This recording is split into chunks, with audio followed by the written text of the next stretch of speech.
dengan NIM akhir 0167. Dan rekan Saya Raka Adita dengan NIM akhir 045. baik, silakan menyaksikan. Yang pertama, saya akan menjelaskan definisi dari konsumsi Islam. Konsumsi dalam bahasa Belanda berasal dari kata konsumti, yaitu segala kegiatan yang dipergunakan dengan tujuan untuk mengambil kegunaan pada suatu produk dan jasa. Sedangkan dalam bahasa Inggris, konsumsi berasal dari kata consumption, yang berarti pemakaian, menggunakan, pemanfaatan, dan pengeluaran. Jadi, cakupan konsumsi ini tuh sangat luas dan tidak terbatas hanya pada satu benda maupun jasa tertentu. Dalam konteks ekonomi, konsumsi mencakup berbagai hal yang berkaitan dengan pemanfaatan sumber daya yang dibutuhkan manusia, sehingga dapat disimpulkan konsumsi sebagai segala aktivitas manusia dalam menggunakan barang atau jasa dengan tujuan untuk memenuhi kebutuhan hidupnya.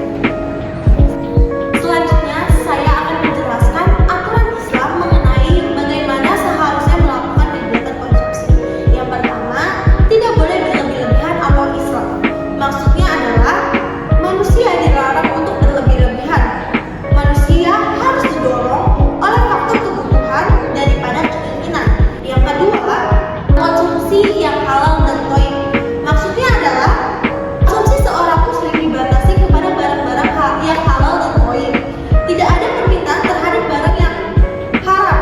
Di dalam Islam, barang yang sudah dinyatakan haram untuk dikonsumsi, otomatis dia itu tidak memiliki nilai ekonomis karena tidak boleh diperjualbelikan. Dan yang terakhir itu mempertimbangkan kebutuhan orang lain. Dalam konsumsi, kita dituntut agar kita peduli kepada orang lain, terutama kepada sanak kerabat, tetangga, fakir miskin, anak yatim, ataupun teman lainnya. Secara spesifik, kepedulian ini tuh dimaknai sebagai bentuk amal soleh, yaitu kemauan konsumen membelanjakan barang atau jasanya untuk memenuhi kebutuhan orang lain. Selanjutnya, dalam ekonomi, kepuasan dikenal sebagai maslahah, yang artinya terpenuhnya kebutuhan baik yang bersifat fisik dan non-fisik atau spiritual. Konsumsi dipandang sebagai upaya pemenuhan kebutuhan akan barang dan jasa yang memberikan kebaikan dunia dan akhirat. Islam juga menganjurkan manusia untuk menganut pola konsumsi modern, yaitu di tengah-tengah. Artinya manusia tidak boleh berlebih-lebihan, tetapi juga tidak boleh terlalu apa adanya.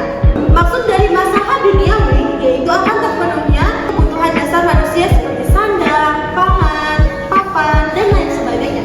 Sedangkan masalah akhirat, jika terpenuhinya duniawi yang diniatkan untuk melaksanakan ibadah kepada Allah Subhanahu wa Ta'ala. Di samping manusia harus mengendalikan konsumsinya, agama Islam juga menganjurkan pengeluaran untuk orang lain, terutama fakir miskin, yakni dalam bentuk zakat. Selain itu, Islam juga menganjurkan pengeluaran sukarela untuk kepentingan sesama, yaitu dalam bentuk infak, sedekah, dan wakaf.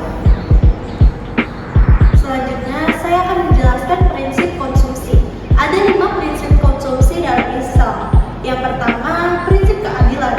Dalam konsumsi ekonomi Islam, keadilan berarti setiap individu harus memperlakukan konsumsi dengan adil, baik terhadap diri sendiri maupun terhadap orang lain.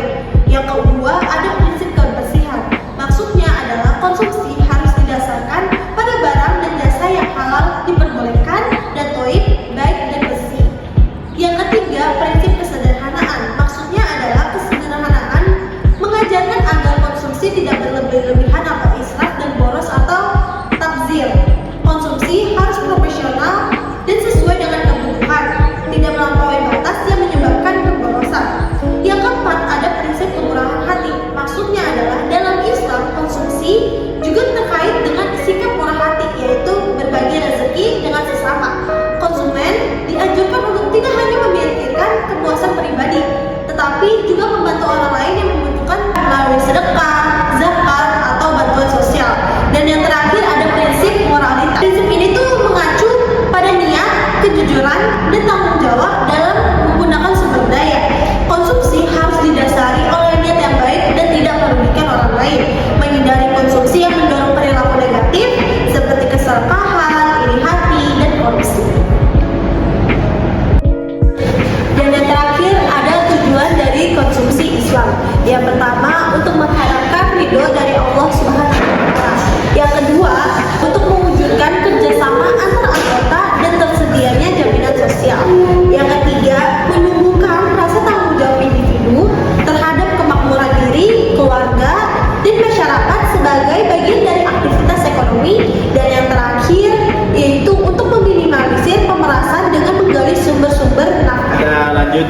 materi dasar hukum perilaku konsumsi. Dalam Islam memiliki dasar hukum yang bersumber itu dari 3, Al-Quran, Sunnah, dan ijtihad para ulama. Dalam Al-Quran ini, perilaku konsumsi ini dijelaskan dalam surat Al-A'raf ayat 31 yang berbunyi, Ya bani Adamu hudu zinatakum inda kulli masjidin wa kulu washrabu wa la tusrifu innahu la yuhibbul musrifin. Ayat ini menjelaskan tentang jangan kita berbuat keborosan dalam kehidupan ini. Di dasar hukum perilaku konsumsi kita dilarang untuk boros. Dari Al-Quran itu Allah telah menjelaskan dalam ayatnya.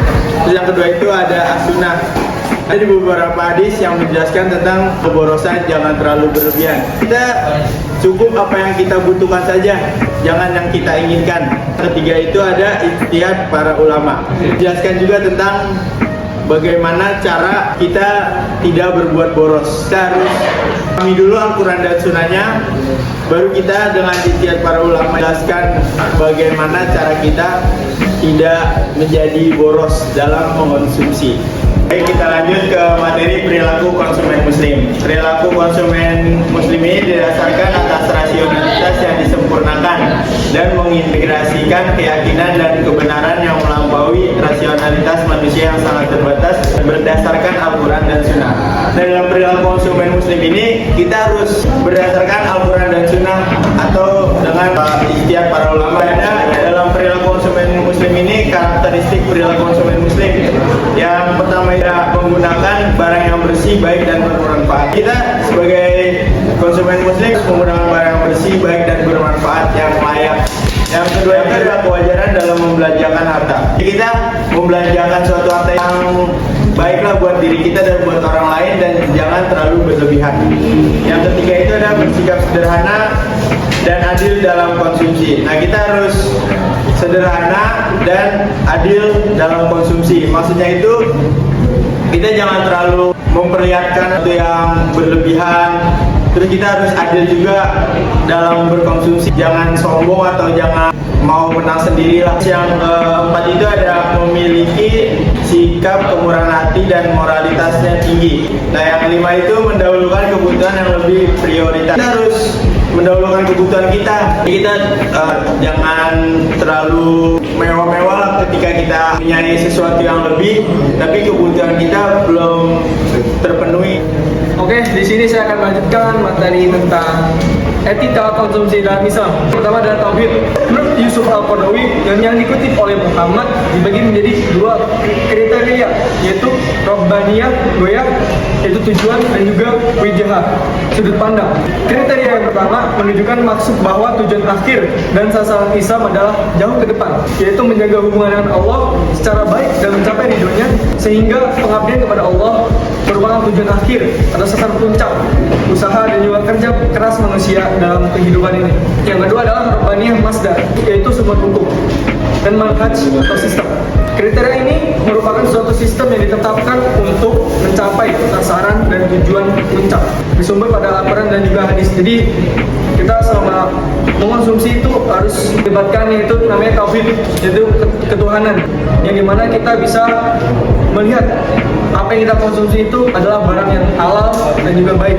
Yang kedua ada adil, equilibrium atau keadilan. Islam memperbolehkan manusia untuk menikmati semua karunia kehidupan dunia yang telah Allah sediakan. Pemanfaatan atas karunia Allah tersebut harus dilakukan secara adil, sesuai dengan syariah, sesuai dengan aturan-aturan agama, hingga di samping mendapatkan keuntungan material juga sekaligus merasakan kepuasan spiritual. Karena itu dalam Islam konsumsi tidak hanya bersifat duniawi semata, namun juga mementingkan kepentingan di jalan Allah. Yang ketiga adalah amanah atau responsibility atau pertanggungjawaban. Manusia diberi kekuasaan untuk melaksanakan tugas khalifah, untuk mengambil keuntungan dan manfaat sebaik-banyaknya atas ciptaan Allah. Dalam hal melakukan konsumsi, manusia dapat berkehendak bebas, tapi akan mempertanggungjawabkan atas kebebasan tersebut, baik keseimbangan alam, masyarakat, dan juga diri sendiri di akhirat kelak. tanggung jawab itu sebagai bukan hanya karena Allah, namun juga karena lingkungan sekitar kita. Yang keempat adalah halal, di mana kita memperhatikan barang-barang kita konsumsi adalah barang yang baik, barang yang baik dan juga halal serta juga suci, yang dimana jauh dari kata-kata atau sifat-sifat buruk seperti najis atau tidak bernilai. Yang kelima adalah sederhana.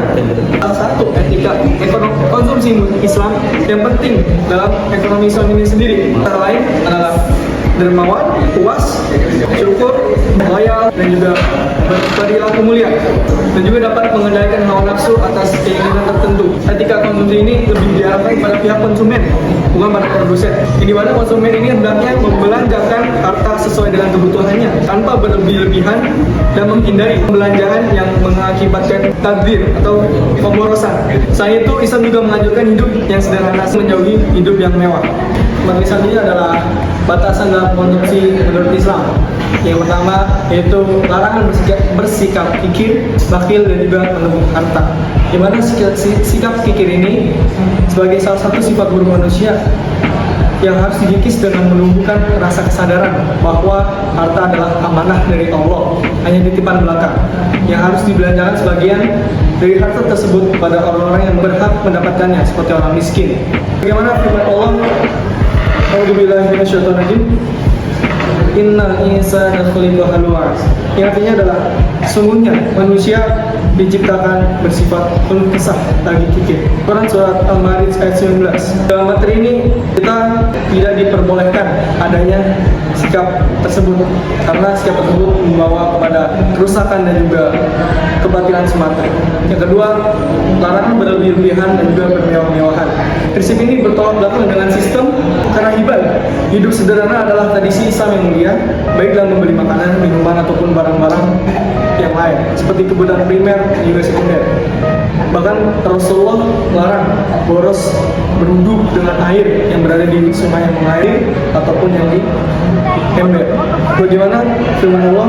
Ya bani Adam khudhu zinatakum 'inda kulli masjidin wa kulu washrabu wa la tusrifu innahu la yuhibbul musrifin. Wahai anak Adam, pakailah pakaianmu yang indah setiap memasuki masjid, makan dan minumlah, dan juga janganlah berlebih-lebihan. Sesungguhnya Allah tidak menyukai orang-orang yang berlebih-lebihan. Hal tersebut secara tegas memberikan arahan untuk menghindari sikap berlebihan ataupun bermewah-mewahan dalam kehidupan kita. Selain merusak individu, sikap tersebut juga merusak masyarakat. Merusak individu karena ia mengejar dunia dan tidak lebih daripada kepuasan nafsu birahi semata. Mereka melalaikan norma dan juga etika. Nafsu mereka membunuh semangat juang, membunuh kesungguhan usaha, membunuh kerelaan hidup bersusah payah dan menjadikannya hamba bagi kemegahan. Kemewahan juga merusak masyarakat karena golongan yang hidup mewah menindas golongan yang lainnya atau menindas yang bawah. Baik, materi yang terakhir adalah persamaan dan juga perbedaan konsumsi Islam dengan konvensional. Yang pertama adalah persamaan konsumsi, yaitu antara konsumsi Islam dan juga konvensional sama-sama memiliki satu tujuan, yaitu memenuhi kebutuhan hidup manusia secara jasmani. Kedua adalah kebutuhan manusia itu sendiri. Yang ada tiga. Pertama adalah kebutuhan primer, kebutuhan dasar, sekunder, pelengkap, dan juga tersier. Yang tiga adalah aktivitas ekonomi. Konsumsi ini dianggap sebagai bagian dari kegiatan ekonomi yang dilakukan oleh individu untuk memenuhi kebutuhan dan juga keinginan mereka. Setelah itu adalah perbedaan. Perbedaan pertama adalah landasan filosofi. Itu ekonomi konvensional berfokus pada prinsip kapitalisme, di mana kehidupan dunia dianggap hak mutlak bagi manusia tanpa penjawaban spiritual. Sebaliknya, ekonomi Islam memberlandaskan pada prinsip ketuhanan, di mana setiap tindakan konsumsi harus mempertimbangkan akuntabilitas kepada Allah dan juga nilai-nilai moral. Yang kedua adalah prinsip konsumsi. Prinsip ekonomi konvensional adalah kebebasan, kepentingan pribadi, dan juga materialisme. Namun, dalam ekonomi Islam, prinsip konsumsi diatur oleh nilai-nilai spiritual seperti keadilan, kesederhanaan, dan juga kepatuhan terhadap hukum halal. Yang ketiga adalah motif dan tujuan konsumsi. Konsumsi dalam konvensional seringkali didorong oleh motif internal untuk memenuhi kebutuhan hidup dan juga motif eksternal yang lebih bersifat pemuasan keinginan. Di sisi saya dalam ekonomi Islam, motif konsumsi lebih dipengaruhi oleh keinginan untuk hidup sehat dan juga kuat, serta kesadaran akan pertanggungjawaban moral. Yang ketiga dalam aspek moral, ekonomi Islam ini sendiri menekankan pentingnya aspek moral dalam konsumsi, pertimbangan hal haram, serta dampak sosial dari tindakan konsumsi tersebut. Dalam ekonomi konvensional, aspek moral seringkali diabaikan dengan berfokus utama pada utilitas atau kepuasan individu semata. Terakhir ada distribusi pendapatan. Dalam ekonomi Islam, mekanisme disebut distribusi pendapatan itu melalui zakat, infak, dan juga sedekah untuk memastikan kesejahteraan sosial. Sebaliknya, ekonomi konvensional tidak memiliki pendekatan serupa untuk distribusi pendapatan.